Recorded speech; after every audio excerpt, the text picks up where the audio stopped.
everyone, Sarah here. So I'm here to talk to you about kind of my next step in the journey of like getting things back on track or removing the chaos from my life. So if you haven't been watching, I've been doing a deep dive on just all things Sarah, all the different elements of my life, really just trying to get like a wrangle on everything, also to reduce the chaos so when I build my productivity system, it meets the needs that I need, frankly.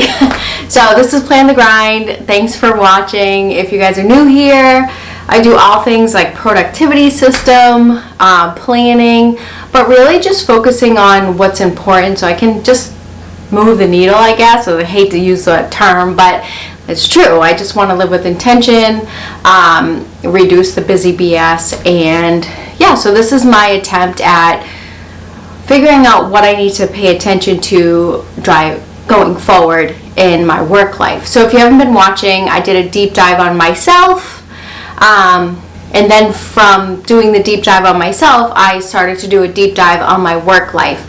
And now what I'm trying to do is understand what my gaps are, and where I am and where I want to be. So in this video, you're going to see me figure out what that future plan is or what that future state is. And I'm using my 5-year plan to understand what it is that I'm working towards, right? So it's one thing to build your productivity system to manage all the things going on in your life, but I really want to use it to help me make sure that while I'm reducing the chaos, I'm being very intentional on what I want to do, what I want to work towards.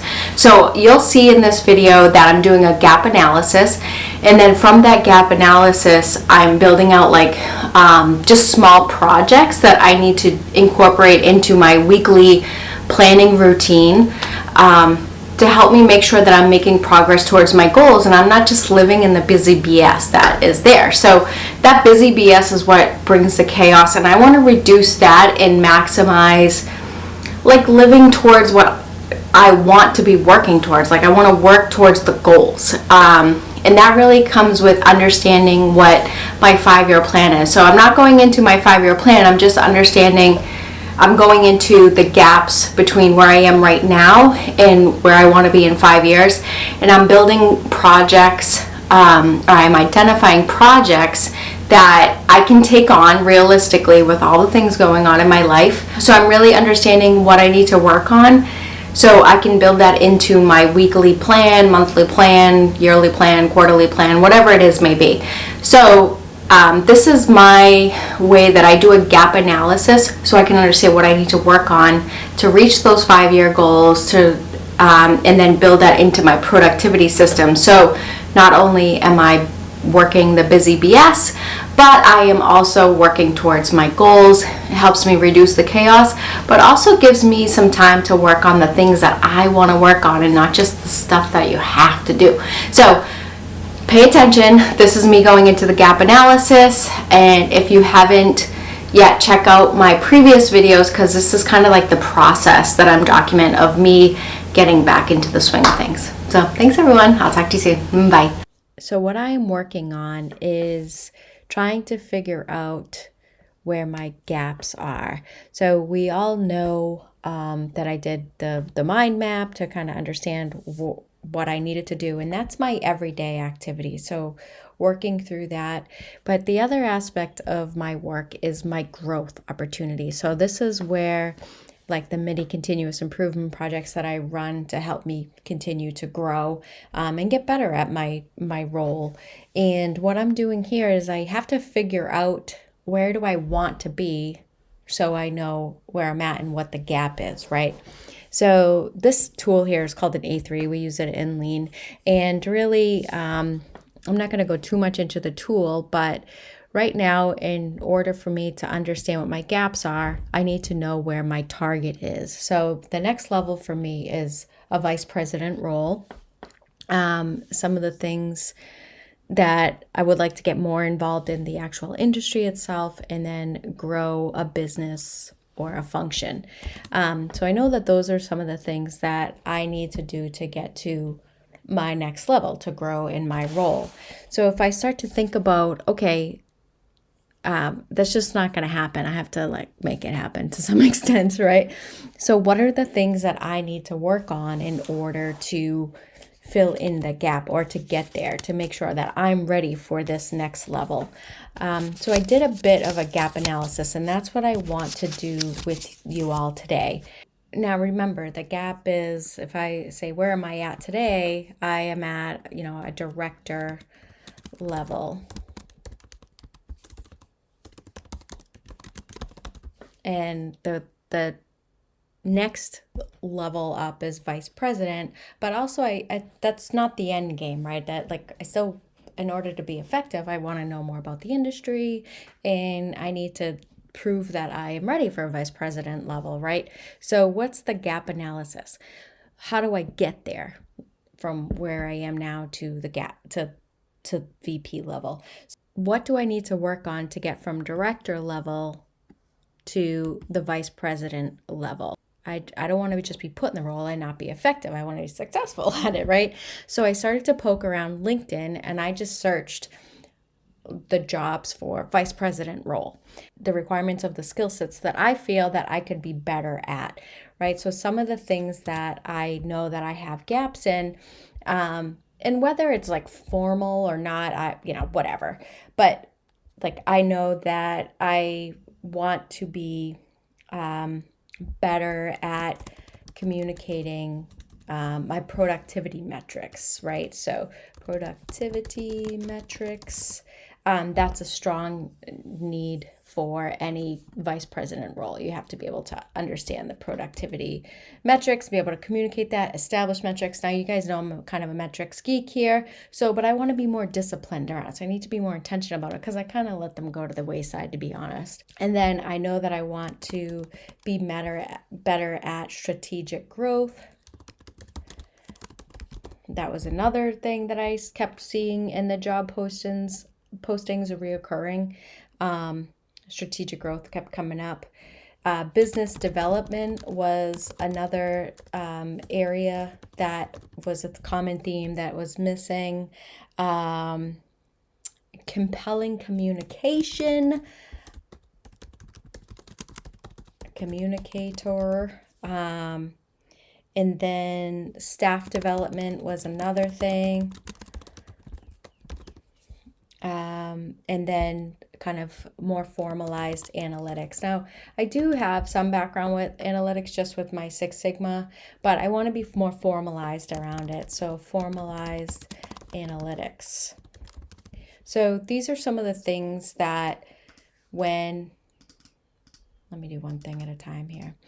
These are some of the things that when I was going through job descriptions for vice president, that I was like, okay, these are the reoccurring themes. These are the things that I need to get better at. Like, I know that I can do these things, but do I excel in these things? No, I don't. So I want to make sure that I'm refining these skills, because say I do get that VP role, I don't want to be falling down. I want to be successful. So this is some of the things that I want to work on.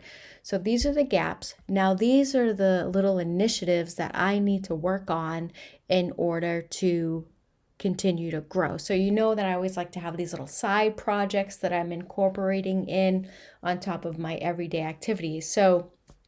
And you see those in my sidebar. So you see work, and you see my objectives, my daily things that I work on, but I want to also make time for growth for myself. I did finish my master's degree. That was kind of one of the things that was hurting my ability to do videos. So I did graduate this year, and now I want to just kind of polish up some of those other skills. So if I'm looking at this, I know that I wanted to finish that Miss Excel's course. So this would help me in these two categories, where it's productivity metrics and formalized analytics. So I want to get better at Excel. So improve Excel skills would be one. And then we did have, it's so funny that it said compelling communicator, because there's a couple there was a somebody that we started to work with at our company called Tim Pollard. So I'll give him a little shout out here. He wrote some books on communication. So actually my company sent me all of his books.